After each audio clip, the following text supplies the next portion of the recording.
సూర్యాపేట జిల్లా కేంద్రంలోని శ్రీరామ్ నగర్ కాలనీ నందు కొలువుదీరిన శ్రీ విజయాంజనేయ స్వామి ఆలయంలో గురువారం శ్రీ సీతారాముల పట్టాభిషేకం ఘనంగా జరిగింది.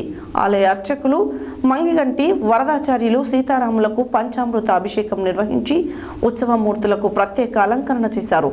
తదుపరి సహస్రనామార్చన వేసి సీతారాముల పట్టాభిషేక క్రతువు నిర్వహించారు.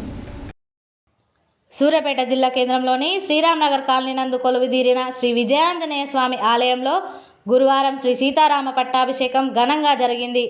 ఆలయ అర్చకులు మరిగంటి వరదాచార్యులు సీతారాములకు పంచామృత అభిషేకం నిర్వహించి ఉత్సవమూర్తులకు ప్రత్యేక అలంకరణ చేశారు. తదుపరి సహస్రనామార్చన చేసి సీతారాముల పట్టాభిషేక క్రతువు నిర్వహించారు. భక్తుల రామనామ స్మరణతో దేవాలయం మారుమ్రోగింది.